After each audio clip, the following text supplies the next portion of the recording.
गुज़श्ता शब मुझे आपके चेहरे पर अजीब सी अफसुर्दगी के आसार दिखाई दिए। मैं इसकी वजह पूछ सकती हूँ? बाप की दूरी की वजह से। काश आज वो मेरे पास होते। तकरीबन 30 साल होने को आए मैं उनसे दूर हूँ और हर रोज़ मेरी रूह उनकी जानिब परवास करती है। मगर वो कहाँ हैं? आप उनसे मिलने क्यों नहीं जाते या उन्हें अपने पास क्यों नहीं बुला लेते? दरअसल मेरा किनान से ताल्लुक़ है और यहाँ से 1 माह की मुसाफत है। मैंने बारहा चाहा कि उनसे मिलने जाऊँ और उन्हें अपने हालात से बाखबर करूँ, लेकिन शायद अभी उसका वक्त नहीं आया। अभी अहले मिस्र को मेरी अशद ज़रूरत है और वो इस वक्त मुश्किल में हैं।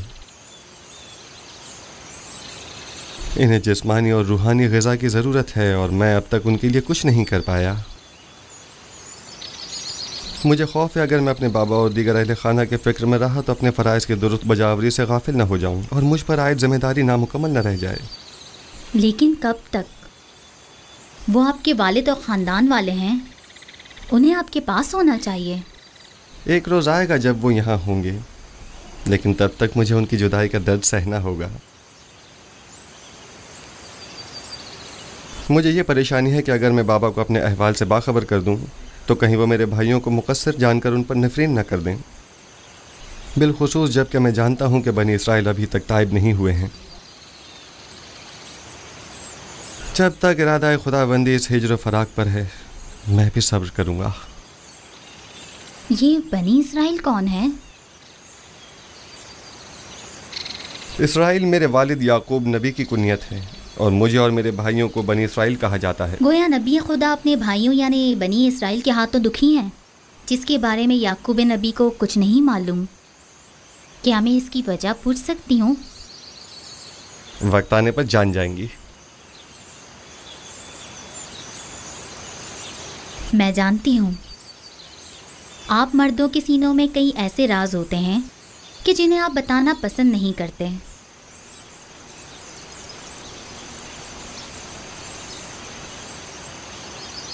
मैं इस सवाल की बाबत आपसे माजरत चाहती हूँ। हर राज एक दिन फाश होकर रहेगा, वक्त आने पर सब जान जाएंगी।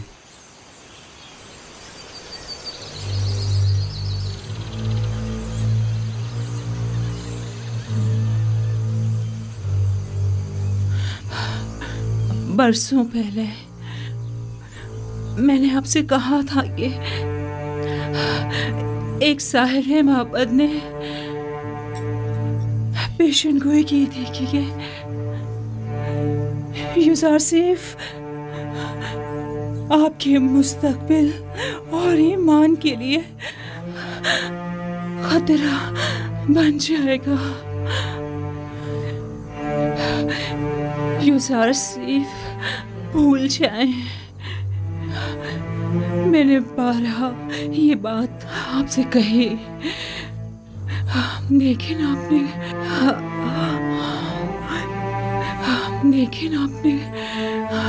कोई तवज्जो नहीं दी। आपने पूरी जिंदगी यूसुफ की खातिर जाया कर दी, लेकिन क्या हासिल को भूल जाए।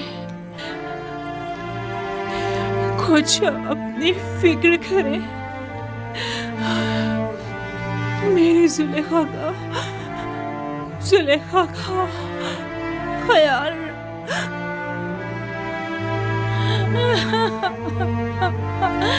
अब इस तरह का मैं क्या करूं? मामा, वो मेरी मुन्नी सुहागन थी, वो मेरी खातमा थी, मेरी माँ थी। अब मैं अपना दर्द दिल और अपना हाल किससे कहूँ?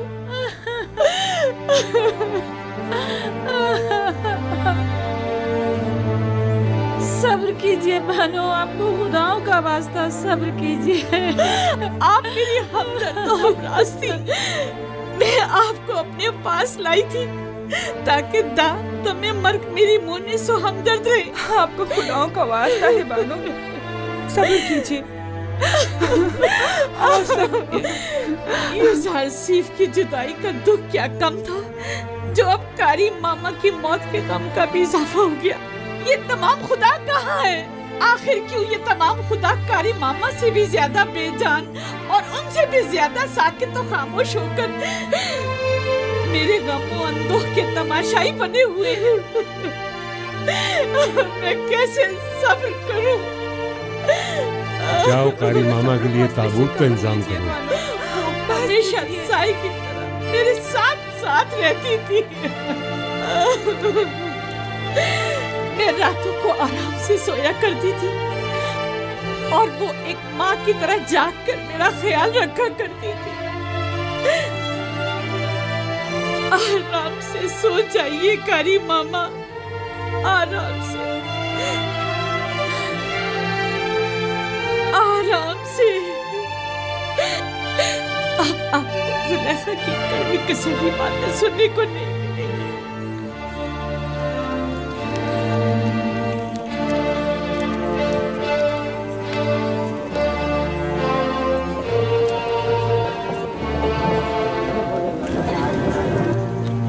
ये किसका जनाजा है? कारी मामा। बेचारी कारी मामा, कैसी बेचारगी है। बानो जुलेखा के दस्ते राज थी, क्या शान शौकत हुआ करती थी उनकी।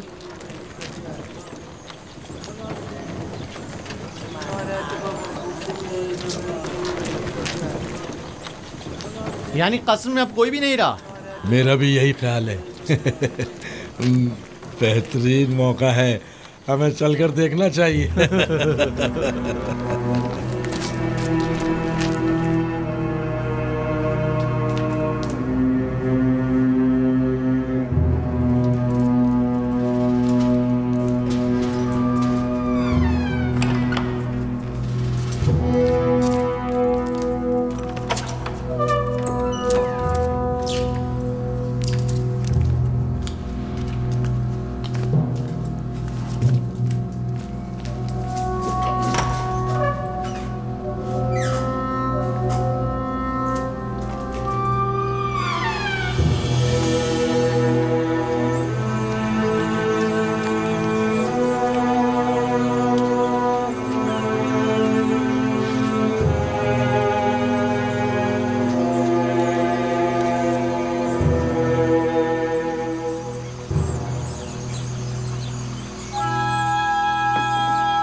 आजो आजो आजो।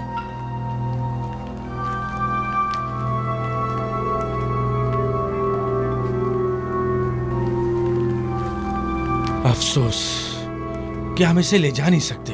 हाँ वाकई।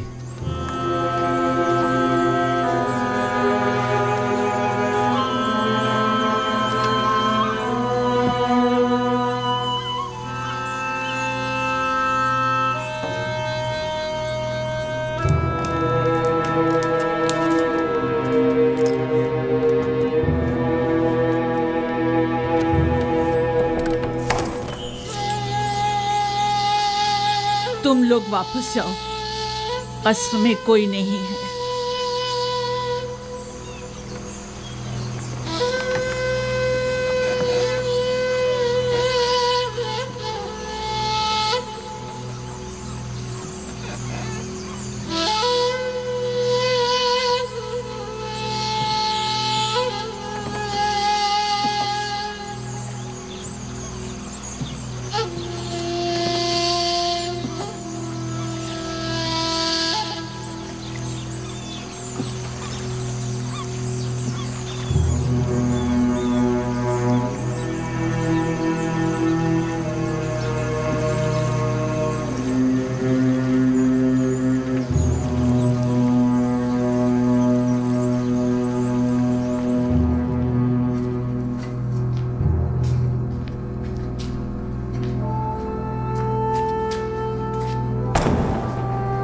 क्या कर रहे हो?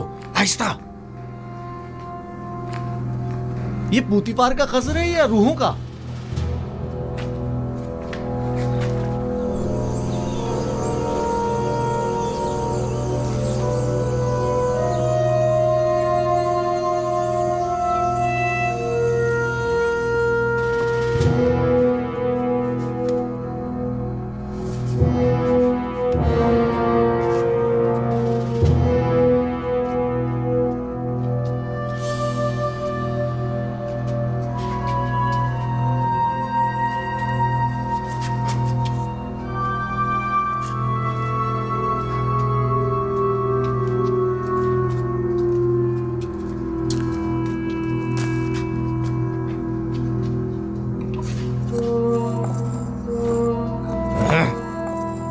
अरे यहाँ तो हर जगह जाला तना हुआ है।